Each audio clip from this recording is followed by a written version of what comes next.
जय हिंद दोस्तों, मैं आपका अपना यस। अभी जो वीडियो लेके ये है बीएसएफ की नई भर्ती को लेके। तो दोस्तों बीएसएफ में भर्ती आ चुकी है जिसमें 1121 वैकेंसी है। आरओ और आरएम। आरओ मतलब रेडियो ऑपरेटर, आरएम मतलब रेडियो मैकेनिक, दोनों की भर्ती आ चुकी है। जिस भी दोस्त ने 12th पास कर रखी है पीसीएम फिजिक्स केमिस्ट्री मैथ से वो अप्लाई कर सकता है, या फिर 10th के बाद आपने आईटीआई का कोर्स कर रखा है 2 साल का, जिसमें रेडियो ऑपरेटर है या कंप्यूटर से कर रखा है या रेडियो मैकेनिक से, जिस भी ट्रेड से आपने कर रखा है इनको, तो आप अप्लाई कर सकते हो। और इसको 24 तारीख से ऑनलाइन अप्लाई होने शुरू हो जाएंगे। 23 तारीख से 23/9 तक आप अप्लाई कर सकते हो। तो क्या क्राइटेरिया रहेगा, क्या एज रहेगी, सारा कुछ इस वीडियो में बताने वाला हूँ। फिजिकल को लेके, मेडिकल को लेके या सिलेबस को लेके, जो भी आपके मन में डाउट है तो नोटिफिकेशन के माध्यम से आपको सारा कुछ पता चल जाएगा। और जो दोस्त नए आए चैनल पे वो चैनल को सब्सक्राइब कर लेना ताकि आपको अपडेट टाइम टू टाइम मिलती रहे। तो अभी हम चलते हैं दोस्तों नोटिफिकेशन पे।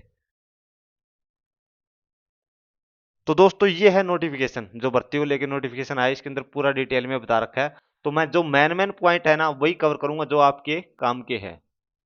तो सबसे पहले मैं आपको दिखा देता हूं अप्लाई कब से होंगे और क्या डिटेलमेंट है। इसका पे स्केल भी अच्छा खासा रहने वाला है। काफी सारे दोस्त पे के बारे में पूछते हैं, तो पे स्केल बहुत ही बढ़िया रहने वाला है दोस्तों। इसका 25,500 बेसिक है, तो आप मान के चलो लेवल 4 का है तो आपकी सैलरी जो एचआरए डीए सब कुछ मिला के, और वैसे भी 8th पे कमीशन आने वाला है। तो मान के नॉर्मली 60,000 रुपये तनख्वाह आपकी रहने वाली है। इससे ज़्यादा ही हो सकती है 8th पे कमीशन लगने के बाद। तो हेड कांस्टेबल के इसमें देखो, आपको मैं बता देता हूँ, ऑनलाइन अप्लाई होने शुरू हो जाएंगे 24/8 से। आपके ऑनलाइन अप्लाई होने शुरू हो जाएंगे, 11 बजे से आप अप्लाई कर सकते हो। और 23/9/2025 से 11 PM पे अप्लाई होने शुरू होंगे। काफ़ी सारे दोस्त इसको लेकर चिंतित रहेंगे। तो 23/9 तक आप अप्लाई कर सकते हो।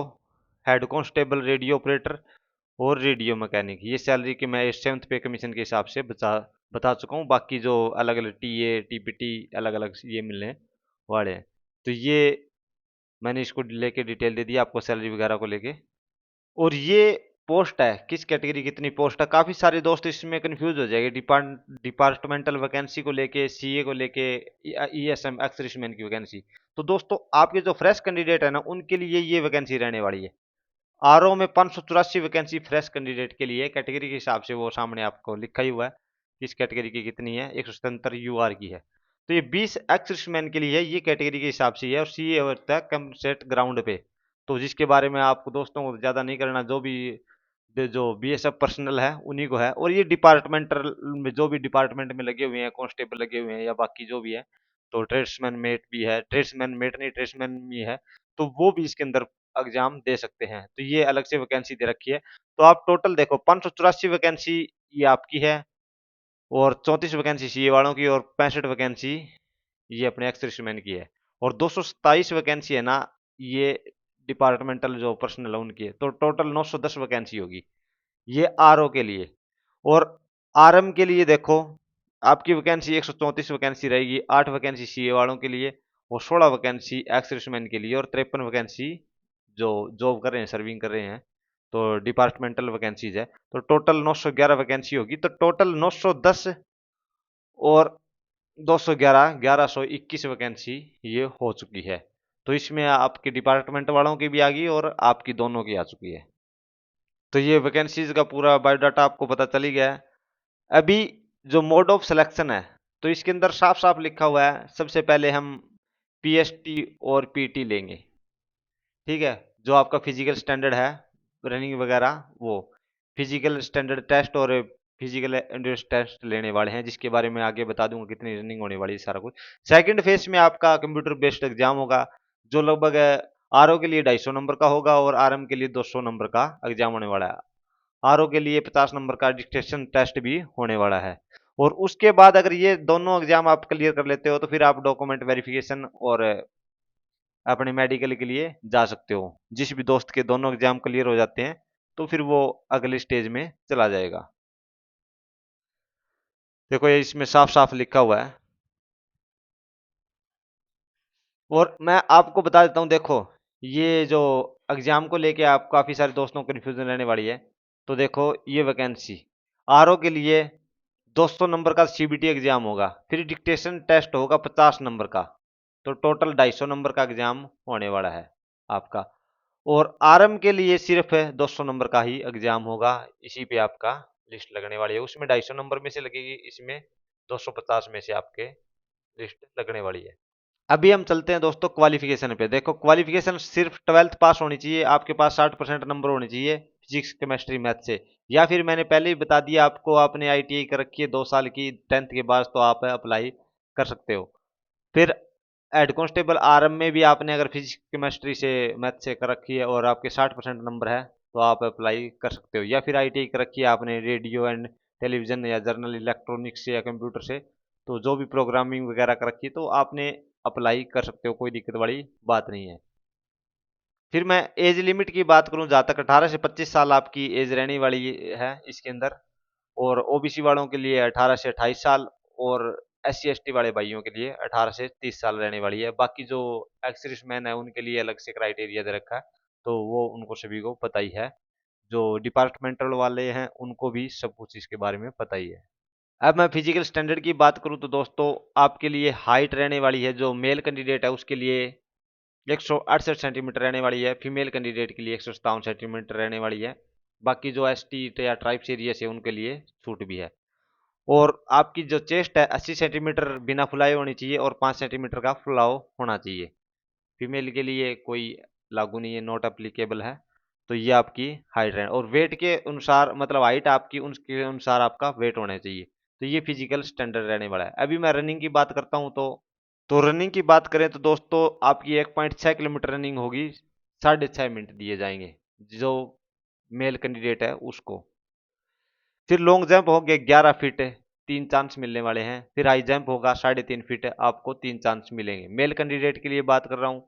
और जो फीमेल कैंडिडेट है उनके लिए 800 मीटर की रनिंग होगी, 4 मिनट का पूरा टाइम मिलेगा। 9 फीट लॉन्ग जंप रहने वाला है, 3 चांस मिलेंगे, और 3 फीट हाई जंप रहने वाला है फीमेल कैंडिडेट के लिए। और जो एक्सर्विसमैन है, जीडी पर्सनल है, जो जॉब कर रहे हैं, उनको फिजिकल स्टैंडर्ड में छूट है पूरी, वो सिर्फ सेकंड फेज में सीधा एग्जाम ही देंगे। तो अब मैं दोस्तों सिलेबस की बात करूं, तो सिलेबस ये रहने वाला आपका, फिजिक्स के 40 नंबर के 40 क्वेश्चन आएंगे, 80 नंबर के, 2 नंबर का एक क्वेश्चन होगा। मैथमेटिक्स से 20 का, केमिस्ट्री से 20 का, और जी इंग्लिश और जीके का 20 का, तो टोटल 100 क्वेश्चन आने वाले हैं 200 मार्क्स के। ये आरओ और आरएम दोनों के लिए आएंगे, लेकिन आरओ के लिए फिर अलग से टेस्ट होगा, वो आपको मैंने बता ही दिया, 50 नंबर का वो होने वाला है डिक्टेशन टेस्ट। उसमें आपको पढ़ना ही पड़ेगा भाई, पैराग्राफ आप पढ़ पाते हो नहीं पाते हो, क्योंकि रेडियो ऑपरेटर को बार बार पता ही है, आपको रिपोर्ट देनी होती है, तो उसका बोलने का तरीका भी सही होनी चाहिए। और नेगेटिव मार्किंग रहने वाली है, 0.25 की नेगेटिव मार्किंग इसके अंदर रहने वाली है। तो दोस्तों मैंने आरओ के लिए जो एग्जाम बताया ना था, ये है डिक्टेशन टेस्ट। 50 नंबर का 150 वर्ड आपसे इंग्लिश के करवाए जाएंगे। और जो ये आपके बोलने का रीडिंग वाला, वो तो आपको सिर्फ पास ही करना, आप सही से बोल पाते हो नहीं पाते, तो लगभग पढ़ तो जो बंदा इंग्लिश की जिसने फिजिक्स केमिस्ट्री मैथ से कर रखा है, तो वो आराम से कर भी लेगा। तो ये आरओ के लिए है, आरएम के लिए ये एक टेस्ट नहीं होने वाला, सिर्फ आरओ के लिए ही ये टेस्ट रखा है। और दोस्तों आपको अप्लाई कैसे करना है, आपको अप्लाई ऑनलाइन करना है। ऑनलाइन भी दोस्तों ये एक ध्यान कर लेना, आप ऑफिशियल वेबसाइट से ये डाल के ही अप्लाई करना, नहीं कई बार आप किसी फेक वेबसाइट पे जाओगे, आपके 100 रुपये वैसे ही वेस्ट हो जाएंगे, हो सकता है वो आपके साथ फ्रॉड भी कर ले, तो इसलिए ध्यान कर लेना। 24 तारीख से आप अप्लाई कर देना, और 23 इसकी 9/2025 इसकी लास्ट डेट रहने वाली है। तो ये पूरा आपके सामने मैंने बताया है, पूरी डिटेलमेंट है इस भर्ती को लेके। बाकी जो भी मेन मेन पॉइंट है वो मैं बता चुका हूँ, इसमें बाकी तो बहुत कुछ डिटेल में दे रखा है, तो वो भी देख सकते हो। ये फीस आपकी 100 रुपये रहने वाली है, जिस भी दोस्त को डाउट है फीस को लेके, तो देखो फीस ये आपकी 100 रुपये रहने वाली है, नेट बैंकिंग के या कोई भी है उनके लिए। देखो 100 रुपये आपकी फीस रहने वाली है, तो ये सारा कुछ मैं बता भी चुका हूँ। ये आपके सेंटर रहने वाले हैं, इसके अंदर आप जो भर्ती के टाइम, मतलब जो रैली होगी, एजेंसी जो भी लेगी, तो आप ये सेंटर दे सकते हो, ताकि आप फिजिकल वगैरह देने के लिए यहाँ पे आसानी से जा सको। ये ध्यान दे लेना, अपना सेंटर वगैरह सही से देना, जहाँ पे आपको फिजिकल देने आसानी से जा सको। ये अपने आसपास का ही सेंटर देना। तो दिल्ली के आसपास का देखो, दिल्ली के अंदर ही दे रखा है। अगर आप अलग अलग राज्य के देखोगे, ये हरियाणा का बोंडसी, बोंडसी ये गुड़गांव के अंदर है दोस्तों, तो यहाँ पे आप दे सकते हो। बाकी झारखंड वालों के लिए अलग से इंदौर, बेंगलोर, दिल्ली, भिलाई, ये आपके सेंटर दिए गए हैं। तो यहाँ पे आप अपना फिजिकल दे सकते हो। तो यही मेन मेन पॉइंट थे दोस्तों, मैंने जो आपके कवर कर दिए हैं। अगर मेरी वीडियो अच्छी लगी है तो चैनल को सब्सक्राइब कर लेना, बाकी अपने दोस्तों में भी शेयर करना जिसने ये क्वालिफिकेशन कर रखी है तो वो अप्लाई कर दे। जय हिंद दोस्तों, जय हिंद, जय भारत।